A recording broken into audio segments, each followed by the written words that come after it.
welcome to the 2020 Political Forum presented by the Rocky Hill Chamber of Commerce. My name is Brian Wazina, and I'm the president of the Chamber of Commerce. Thank you for joining us. The Rocky Hill Chamber is proud to present this program to help get information out to the voters. We're recording this forum in 4 separate interviews, which will all be available at rhchamber.org.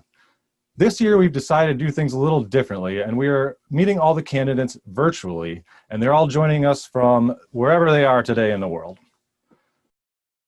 Today, I'm joined by Richie Ruglio, candidate for Connecticut's 9th District and State Senate. This district covers Rocky Hill, Cromwell, Newington, and parts of Wethersfield and Middletown. Let's get started. I'd like to start off by hearing a little bit about you. Can you tell our audience about your background and how you ended up here running for office? Yes, well, hello, Brian, and thank you very much for having me on. I'm very honored to be here with you today. My name is Richie Ruglio. I'm a candidate for State Senate in the 9th District, comprised of the towns of Rocky Hill, Cromwell, Newington, Middletown, and my hometown of Wethersfield. I was born and raised in Wethersfield. I attended Xavier High School and graduated from there in 1981. I graduated from UConn Stores in 1986 with a degree in history and political science. I presently live in Rocky Hill with my wife and my children. I've been a small business owner my entire adult life, actually, and have since incorporated my son into the fold, into the business, after a near fatal injury I had a few years back. I've been a professional athlete in Florida and in Connecticut for a number of years. I've also my passion is to play music. I've performed playing professional music since I was 15 years old. And I've dedicated the last 14 years of my life to youth volunteer programs in Rocky Hill. I have been director of the Park and Recreation Youth Basketball League for the 9th to 12th grade youth boys. And it's been tremendously rewarding, and I would think of doing nothing else with my time. I have extensive relationships in both the business and trade fields in district and throughout Connecticut as well. I am running for office because I feel I am the best person for the job. I am a person who will have every district resident's best interest in mind, and I have a proven business and life leadership record that will guide me when creating and passing laws for all constituents of the 9th District.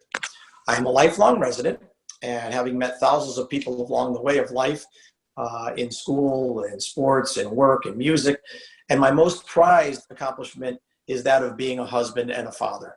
So I know the district, I am the district, and I do feel I am the best candidate for the district. Let's go right into it, and we'll start off with the budget. Because 2021 is a budget year, and the state is projected to have a deficit of over $2 billion in each of the next 2 budget cycles.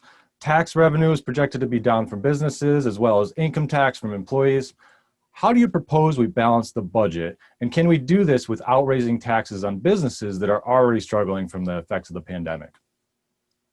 Well, however we work through and discuss solutions for the budget and the projected deficits that we must keep in mind, that we need to alleviate the tax burden that is on the taxpayers themselves at all costs. We in Connecticut have the 2nd highest tax burden in the nation. As Connecticut residents, we have to work 4 extra weeks per year on average just to cover our tax bills. And proposed tax increases to pay for continued larger government in Connecticut adversely affects the most vulnerable people in society. It affects families, it affects individuals working paycheck to paycheck, it affects retired seniors on fixed incomes, etc. The wealthiest are able to survive this, obviously, and persevere, while many others have lost their livelihoods, struggling to make ends meet. The most important directive, I feel, is balancing this budget with projected deficits is that we need to be fiscally conscientious. That's how. We must include and incorporate auditing experts in order to find the best way to spend and allocate funds, whereby there will be no additional pork and obviously certainly no acceptable waste in our forecast going forward. With audit and financial specialists, we can sit and work this through to find the best way possible to get the maximum value for every dollar that needs to be spent. We will do this in the best, most efficient way possible in order to do this without raising taxes on businesses that are already struggling to survive, obviously, from the effects from the pandemic. There are many that are struggling, and they need as much support and patronization from locals as possible. I would recommend incentives, promotion of shopping local, buying local, to assist these companies in regaining a foothold going forward in order to become profitable again. Let's talk about the COVID response. Connecticut has been one of the more aggressive states when it comes to shutting down businesses and schools during the pandemic. Do you think the governor is doing a good job with the shutdown? And what kind of support can be provided to the industries that have not been allowed to open at all since March? And if positive cases rise again, is our only choice to shut down the state again?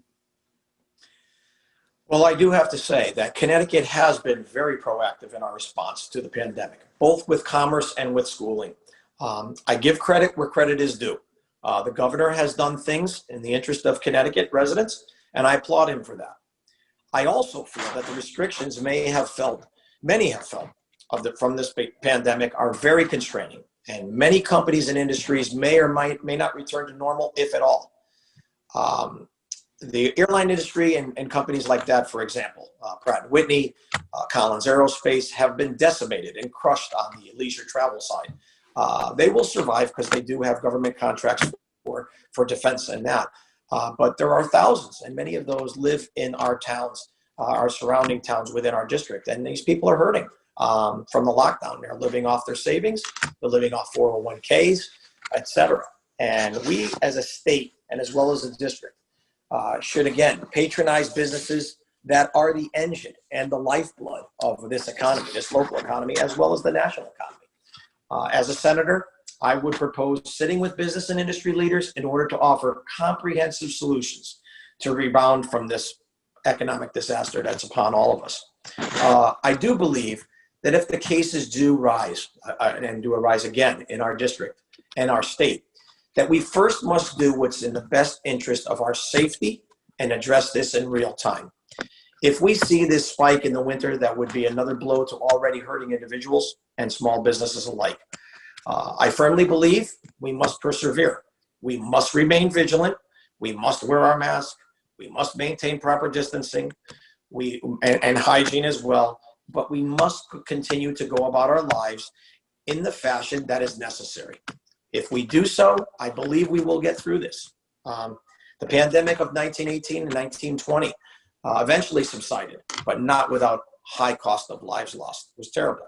And we hope with a vaccine, a combination of therapies, with all the recommendations I previously stated, that we could push through this extremely difficult period.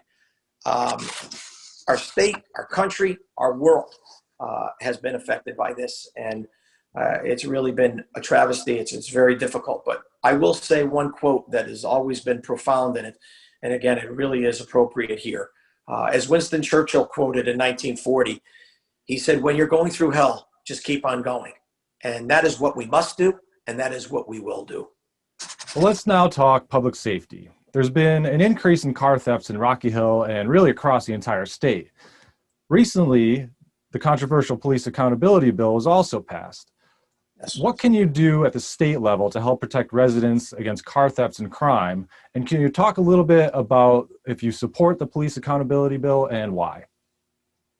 Well, good question. I first want to start out by saying I am firmly and sincerely opposed to HB 6004, which is the police accountability bill. In its present form, this bill will destroy law enforcement as we know it.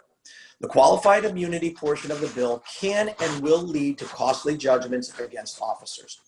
They will be personally liable and therefore could be financially devastated from someone claiming abuse or injury and falsely making accusations to do so.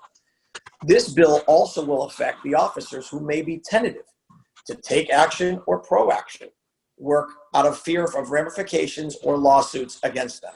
This is just wrong. I am firmly for sensitivity training. I am also for barring of certain procedures against individuals, and I believe all officers would be willing to cooperate with these across all departments and all within our district.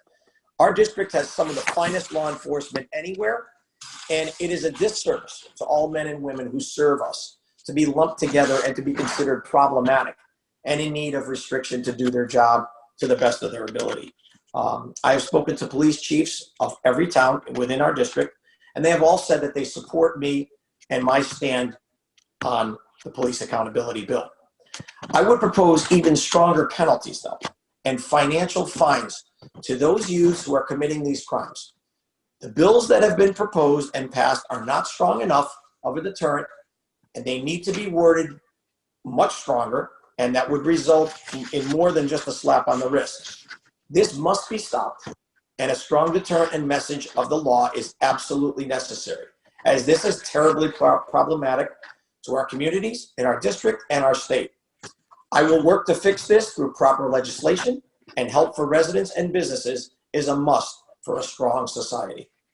Aside from COVID-19 taking a toll on businesses and residents have had to deal with the increase in utility costs from Eversource, MDC, and the internet companies.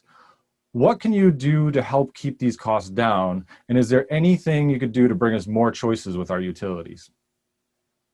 Well, I as a legislator and I as a senator will work with utilities to procure the best possible pricing for our constituents, work to appeal for structured forgiveness to those experiencing hardship, and structured payments for those able to repay from being behind on their bills.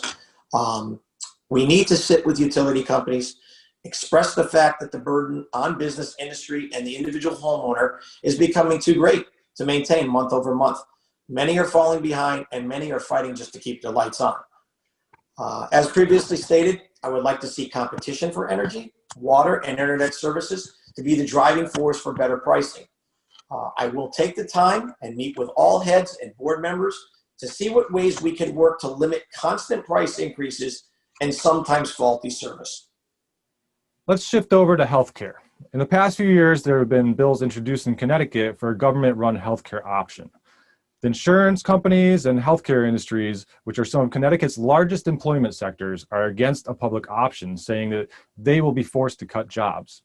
Are you in favor of a public option healthcare plan? If so, what will this plan look like? And if you're against it, how will you address the rising cost of health insurance? Well, I am against the public option healthcare plan. I am for all individuals with pre-existing conditions to have insurance with no increased premium or drop coverage because of that. So I want to make that very clear. But we need to work with state and the federal government to remove boundaries and control pricing through cross jurisdictions. Pricing should be able to be the best for the individual with whatever company they choose from wherever they live. This district is comprised of many thousands of people that work in the insurance and healthcare industry. It would be an absolute travesty, and it would be devastating to our economy if we did adopt a different program of nationalized and socialized medicine and actually having very difficult period of time economically in the district with individuals that would be laid off and from a changing industry perspective. And it's just not in the best interest of our constituents within this 9th district. We are comprised of too many people that make up this district in the healthcare and industries as well as insurance. And we just cannot afford that. Now, the next 3 questions are meant to be some quicker answers. So let me start off with tolls. If tolls are brought back up for a vote, would you vote for tolls? No on tolls. Absolutely not. A lot of people are talking about balancing the budget with taxes for marijuana. Would you vote to legalize recreational marijuana? No. I would also vote no on legalized marijuana. What is one cost you would cut or reduce from the state budget today? Well, I don't think there's any one specific one. I would look at any and all port projects, any and all waste that will be audited throughout the budget from top to bottom. No one specific cost. All will be fully examined, audited, and chosen. If something is working, let's continue doing it. If something is not, then we need to change. We need to sit down, hash this out, go through it line by line. We have all the time in the world to get this right, and we need to do that in the best interest of being fiscally responsible and conscientious of paying our bills. And that's what we need to do from now on going forward. Now, that's all the questions I have today, but in closing, is there anything that you would like to add to today's program for the viewers? Well, thank you very much again, Brian, for having me. In summary, I am the endorsed candidate from both the Republican and the Independent parties, and for good reason, I feel. They have both seen my political agenda. They have spelled out exactly what I'm ready to enact on my first day once I get elected on November 3rd. I am the best candidate for this Senate seat. I am the district. I am for everyone within our district. There are no political boundaries as to who I want to assist. I want to be the voice of the 100,000+ district residents, and I will do so with honor, integrity, diligence, and respect toward all. I thank you very much for your consideration. Vote for change. Change starts here. Vote for Richie Ruglio for State Senate in the 9th District. Thank you very much. Well, Richie, on behalf of the Rocky Hill Chamber of Commerce, I'd like to thank you for participating in this event. And if you'd like to find out more information about the Rocky Hill Chamber of Commerce, you can do it at rhchamber.org. And please go support a Rocky Hill business today. Thanks for watching.